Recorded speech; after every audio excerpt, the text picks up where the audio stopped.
Hey everybody, welcome back to Wildcat MTG. Today we're going to crack a draft booster box of Modern Horizons 2. I thought it'd be kind of fun to have a little bit of a discussion on where this product is at value-wise. Spoiler alert, still really awesome. Yeah, you know what? I thought it would just be kind of fun to revisit. I've been opening up a lot of Innistrad recently. I needed a little bit of a break. It's getting a little bit monotonous.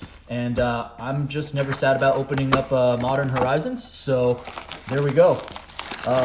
I kind of mentioned this already. The product is still really awesome. Like, the set is still really good.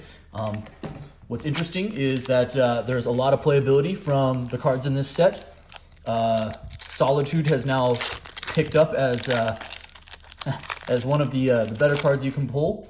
There is, Ragavan's still right at the very top. And then, of course, you've got your fetches and stuff. But I think at the time of the filming of this, Solitude is now number one, or excuse me, right behind Ragavan, the second most expensive card in the set. We start off with a Diamond Lion.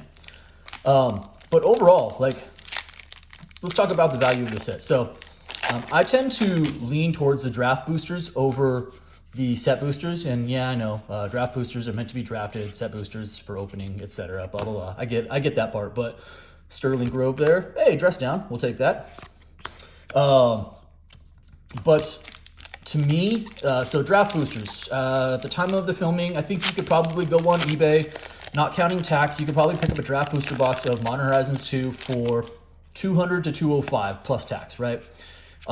Whereas set boosters carry a premium over the draft boosters, Gaia's Will.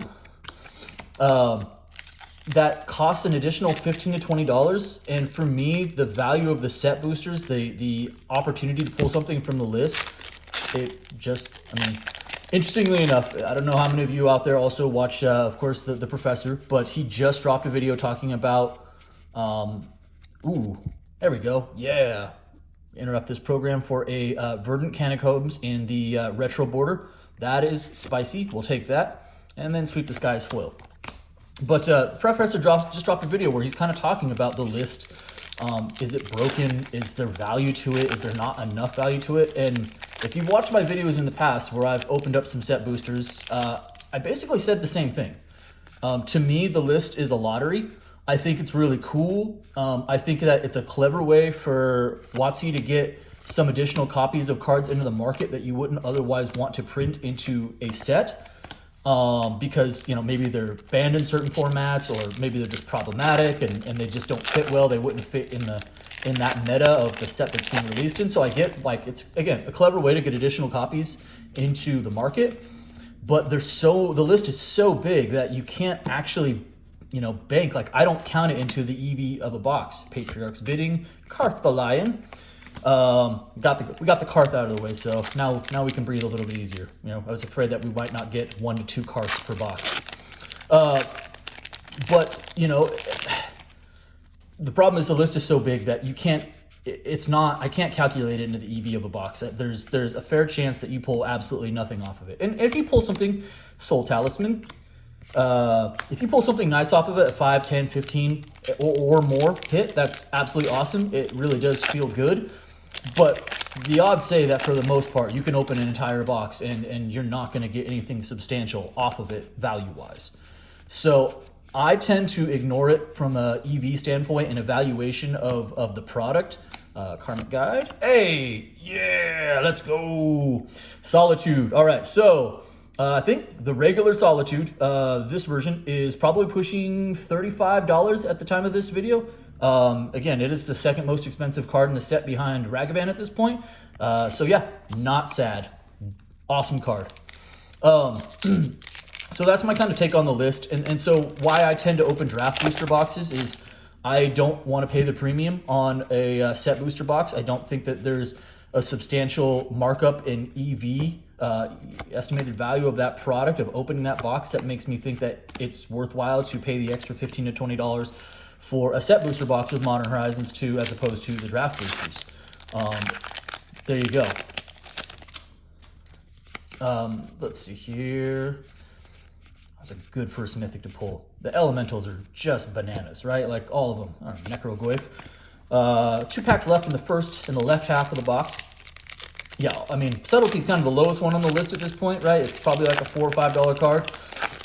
All of the others are I think 10 plus, $10 more.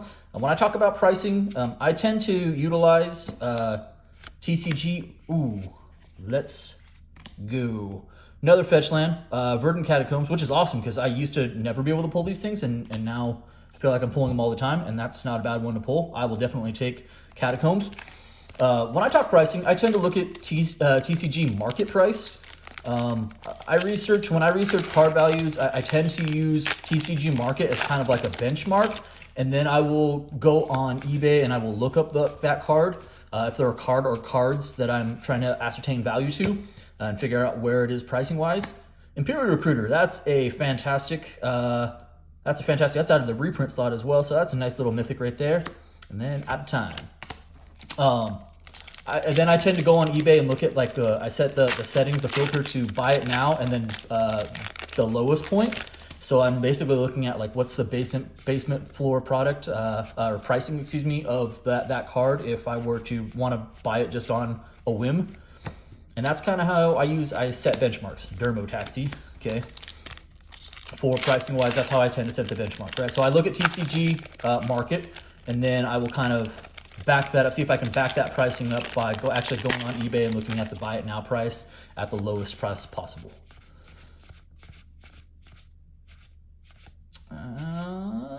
Chef's Kiss.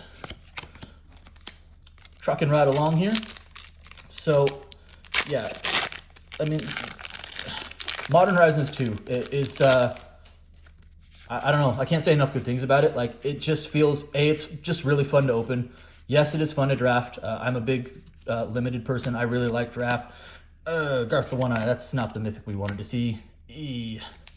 Yikes. There's a couple swings and misses on mythics, and Garth is one of them at this point. He's not the lowest, but he's probably pretty close. But overall, the product feels good. It's fun to open. It's fun to draft. Chainer Nightmare Adept, Rishadan Dockhand, and the actual EV of the product, like spending $200 plus tax or whatever on a draft booster box of Modern Horizons, I feel like your floor for what you might get back is really high, meaning like even if you open a bad box, I don't think that you're gonna lose your shirt doing it. As Morano Markadised in a Caldecard. I mean, just the fact that you're gonna pull, if you think about it, 2 to 3 fetches on average per box. So let's say you pulled the low end of those, right? Let's say you pulled 3 fetches and you pulled 2 Marsh Flats and an Arid Mesa. You're basically still in the $50 range at that point, right? That you're still looking at $50 to $60 in return on value just from the fetch lands, which are at an all-time low right now. So they're probably not going to drop lower. Ooh, yeah, that's kind of cool. So we got Torak the Dread Cantor. It's not a super popular card, but the retro frame does look pretty spicy on it. I'm not sad about that. So just off the bat, if you spent $200 plus tax, right, give or take, on a draft booster box, which it'll be funny to revisit this video in like a year from now and talk about how $200 seems crazy in that because they're now $300. But and then you think about the fact that just on fetch lands, you're probably going to get 60 of that back on the low end, right? 50 to 60 on the low end. Not to mention if you were to actually hit Misty or a retro or any sort of foil version of them, etc. So just from the fetches, you're looking at 25-30% of your return on value. You've got some uncommons in there like Prismatic Ending, which are fetching still $3 or $4. Same with the Dragon's Rage, I believe. And then, yeah, you've got some swings and misses on the mythics, but if you hit Solitude or Endurance, which are not hard to do when 4 out of the 5 that cycle are $10, $15 cards. I mean, I think Grief is probably $10. I think Fury's probably 14, 15, and then you've got Endurance sitting at around 30 and Solitude sitting around 30, 35. The rare slot is really good. As I open Enchant's Encounter and Nykthos Paragon, in the sense that, I mean, we have the fetch lands in the rare slot, right? So you don't even have to, it's not even mythic or bust. You can open up the Yavimaya land, which I think is at $12 and is probably on the low end. Like I see that card going up in value over time. There are probably Counterspell, Void Mirror, and even some of the cards, the rares that dropped off, right? Like Voidwalker isn't what it used to be. It's probably $7 or $8 for a regular Voidwalker. Ignoble's still sitting around $5, $6. And at the price of a pack, even if you open one of those and you're like, okay, like it's not a game breaker, but I got money back. Hey, Sayers MS3. So that's a mythic. That's on the lower end mythic, but it's still pretty cool. I'll take that. And then we got a foil rare. We got Moderation here. Not super spicy, but it's all right. You know, it doesn't actually, like, even if you open up an Ignoble Hierarch and a Voidwalker and it's not setting the world on fire, you don't ever feel like ripped off when you open that pack, right? You're like, hey, Hierarch, hey, Voidwalker, like, I'll take that. And then, you know, that's not even counting the fact that we have Solitary Confinement, Resurgent Belief, things like Urza Saga in there, which is still holding strong. I think when this set initially rolled out, Ragavan and Saga kind of came across and really warped the meta. They really changed the meta. I don't say warped. Warped is bad. But really changed the meta to the point where people, you know, of course said, ban, blah, blah, blah. And that's not the case. Like, you can interact with the cards. You can play around the cards. Cryptozoologist. So they're there. They're holding value. They're seeing plenty of play. But I haven't heard any chatter really since that says, you know, Ragavan is just too busted or Saga is just too busted. They're there and they're holding value and they're seeing lots of play. So you've got Saga from the rare slot as well. Scuttleside, Unmarked Grave. See, that's, you know, that's like a $3 card. And did I get the price of the pack back on it? I didn't, but it doesn't necessarily feel as bad to open an Unmarked Grave. Like, you're like, okay, cool. That's a card I feel like I could use and play with and enjoy, even if it wasn't setting the world on fire value-wise. Their set just has a ton of it. Like, the absolute set is just bananas. Cursed Totem, Chitter Spitter. So, yeah. Value-wise, if you're talking about $200 a box plus tax for a draft booster box, or going out and spending, you know, $100 on Innistrad Midnight Hunt, or really almost any of the sets in Standard right now, I can see why people want to flock to this set. Because it still continues to perform strong from a EV standpoint. It still feels like, you know, your low end on it is really good. And if you pull something really good, like if you open a box with a Ragavan, which is never me, you know, it's pretty hard. You basically can never lose money on that.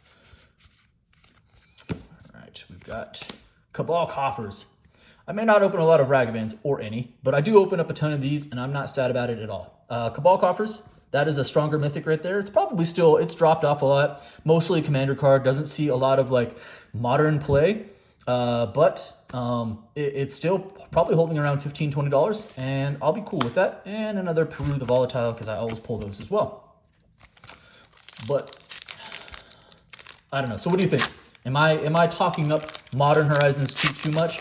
Am I a prisoner of the moment and forgetting exactly how strong Modern Horizons 1 is? Or you know, in the landscape, am I giving it too much credit? And are there other Standard products that are in print that I'm sleeping on? What do you guys think? There we go. So I like this card a lot.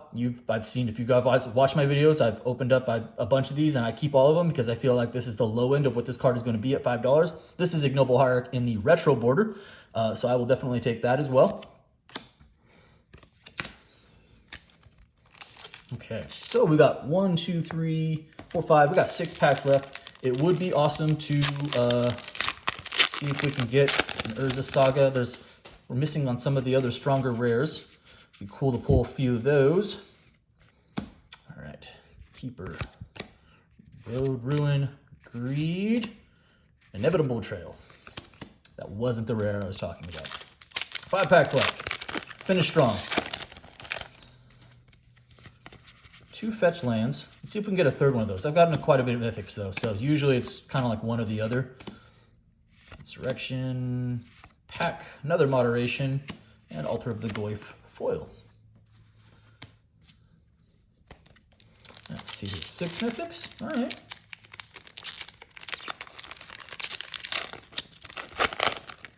So what I will likely do with this video is I will probably add to the back end of the video, if you guys stick around to the back end, I'll probably go through the hits and price them out for you, and then we can kind of take a look at what I got from the hits as opposed to what I paid for the box, and we'll see how it shakes out.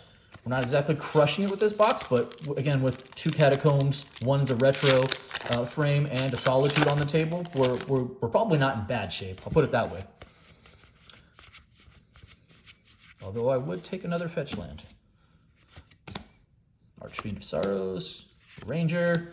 Well, here we go. So we got a double Torak box. It's the rare double Torak box.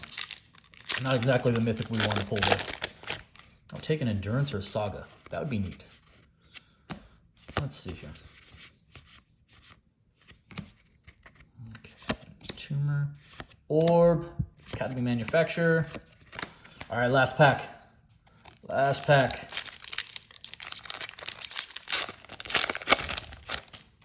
Last pack magic.